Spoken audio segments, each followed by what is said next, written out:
இன்றே டவுன்லோட் செய்து உங்கள் ஃபேவரட் ஷோக்களை என்ஜாய் பண்ணுங்க. யாரும் இல்லன்னு இறக்கப்பட்டு கல்யாணம் பண்ணிக்கிட்டீங்களா? இப்படி அடியோட ஏமாத்துறவங்கள மாதிரி மனுஷங்களுக்கு நடுவுல வாழ்றதை விட யாரும் இல்லாத அனாத மாதிரி வாழ்றதே எவ்வளவோ மேலு. ஆனா நன்றி கடனா நினைச்சா யாராவது நல்லதுதான் பண்ணுவாங்க. ஆனா நீங்க எல்லாரும் சேர்ந்து என் கழுத்தை அறுத்துட்டீங்க.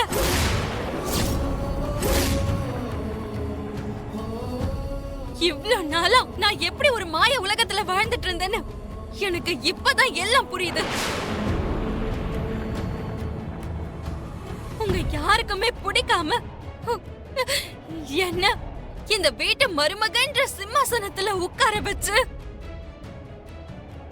அந்த சிம்மாசனத்துக்கு பின்னாடி நின்னு என் கண்ணுக்கு தெரியாத கத்திகளால நீங்க எல்லாரும் குத்துறதுக்கு தயாரா இருந்திருக்கீங்கன்னு சொல்லுங்க.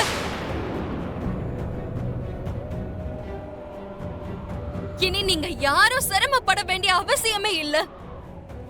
எதுக்குன்னா வாழ்க்கை முழுக்க தேவைப்படுற அளவுக்கு காயத்தை நீங்க எல்லாரும் சேர்ந்து எனக்கு பலமா ஏற்படுத்திட்டீங்க.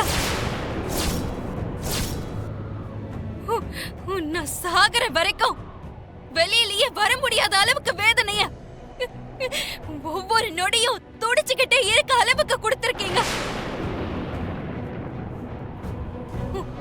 இனிமே உங்க யாருக்கும் எந்த கஷ்டமும் இருக்காது. இந்த நொடியே உங்க எல்லாரையும் விட்டு நான் தூரமா போயிடுறேன். இனிமே நீங்க யாருமே பிடிக்காத இந்த லக்ஷ்மிக்கு முன்னாடி பொய்யான அன்பையும் பாசத்தையும் காட்ட வேண்டிய அவசியமே இருக்காது.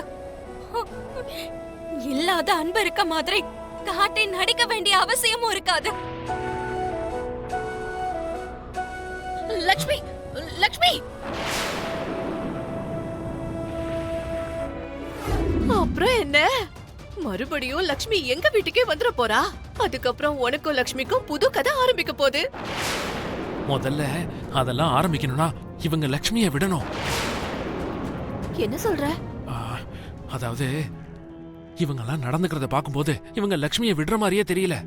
அதுவும் உண்மைதான். அவ்வளவு சுலபமா எப்படி அனுப்பி வைப்பாங்க? அதுக்குதான் நீங்க இப்ப உடனே கிளம்பி மித்ரா வீட்டுக்கு வந்து ஏதாவது ஒரு பிரச்சனையை பண்ணி லக்ஷ்மியை கூட்டிட்டு போயிருங்க. இந்த வீட்டை விட்டு லக்ஷ்மி வெளியில போனா மட்டும் போதும்.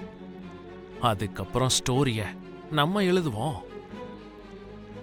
இனி வரப்போற ட்விஸ்ட் எல்லாம் எப்படி இருக்கும்னு பாருங்க. என்ன சொல்றீங்க? சரி, நான் இப்பவே அங்க கிளம்பி வரேன். இதெல்லாம் உனக்கு எப்படி தெரியும்?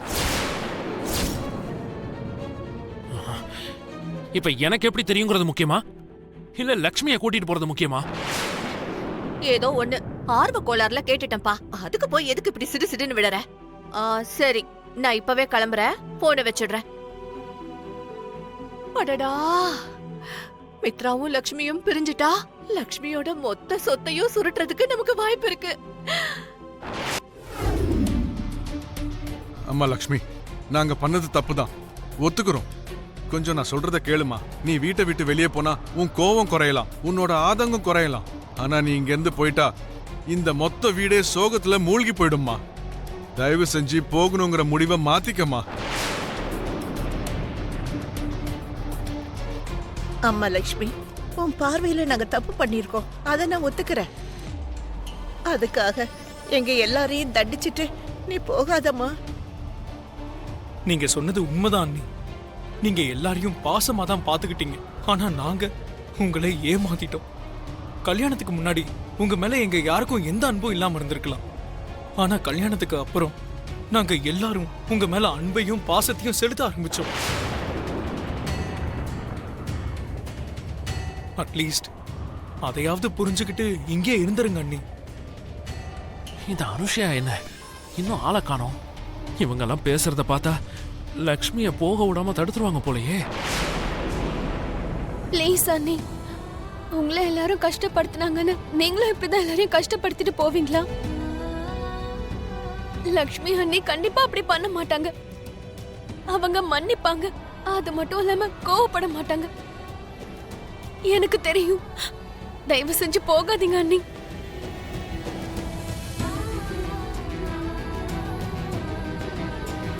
ஐயோ, என்ன இவங்க அவளே விட்டுட்டு போறேன்னு சொல்றா, இவங்க போக விடாம தடுக்கறாங்க. என் பொண்ணோட வாழ்க்கைய நாசமாக்குனது மட்டும் இல்லாம இதெல்லாம் ஒரு பெரிய விஷயமான்னு சொல்லி நீங்க செஞ்ச தப்ப மறைக்க பாக்குறீங்களா? நல்லா இருக்குங்க, ரொம்ப நல்லா இருக்கு. அது இல்ல அனுசுயா. சரிதான், போதும், நிறுத்தியா.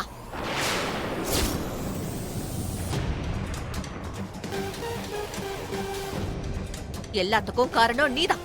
இவ்ளோ பிரச்சனை நடக்கிறதுக்கும் காரணமே நீதான். அன்னைக்கு என்னமோ என் பொண்ணு கிட்ட வந்து எங்க வீட்டுக்கு மருமகளாக்கிக்கிறேன், எங்க கோட்டைக்கு மகாராணி ஆக்கிக்கிறேன்னு சொன்னப்ப இவளுக்கு ஏதோ நேரம் நல்லா இருக்கு, இதுக்கு மேல என்ன குடுப்பன வேணும்னு நான் அவ்ளோ சந்தோஷப்பட்டேன். ஆனா கடைசியில இவ வாழ்க்கையே இப்படி விளையாட்டு பொம்மையாக்கி இப்படி விளையாடுவீங்கன்னு நினைக்கல. இப்படி எவ்வளவு ஒருத்தி விரும்பிக்கிட்டு இருக்கிற ஒருத்தனை என் பொண்ணுக்கு கல்யாணம் பண்ணி வைப்பீங்கன்னு நான் கற்பனை கூட பண்ணல. அனுஷியா, வார்த்தை கொஞ்சம் அளந்து பேசு. கோவத்துல மித்ராக்கு இருக்கிற கண்டங்களை பத்தி எனக்கு தெரிஞ்ச மாதிரி நான் காட்டிக்க கூடாது. அந்த விஷயம் எனக்கு திரும்ப எப்பவாவது பயன்படலாம். வார்த்தையில திமிர்த்தனம் அதிகமாகுது, மனுஷங்க மேல மரியாதை குறையுது. தயவு செஞ்சு இந்த விஷயத்த நீ பெருசாக்காத. அப்படியா? மனுஷங்க வாழ்க்கையில விளையாடுற உங்களுக்கெல்லாம் மரியாதை தான் ஒரு கேடா? ஒரு பொண்ணோட வாழ்க்கைய பலியாக்கின உங்களுக்கு மதிப்பு மரியாதையும் கொடுக்கணுமா? பணம் இருக்குன்ற திமிருல இப்படி எல்லாம் பேசாத அரவிந்தா.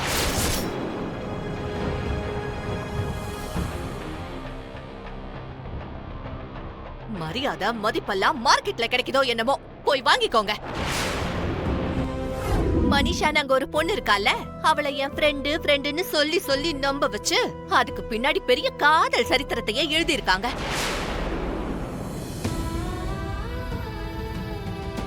அந்த சரித்திரத்தை பத்தி அந்த குடும்பத்துல தெரியாத ஆளுங்களே இல்ல.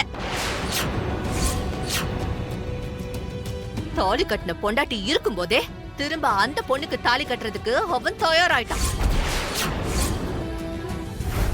எல்லாரும் சேர்ந்து உங்க பொண்ணோட வாழ்க்கைய நாசமாக்கிட்டாங்க, நம்ப வச்சு இவ கழுத்து அறுத்துட்டாங்க. அதனாலதான் இருக்கிற உயிரையும் அவங்க எடுத்துட கூடாதுன்னு ஜாக்கிரதையா வீட்டுக்கு கூட்டிட்டு வந்துட்டேன்.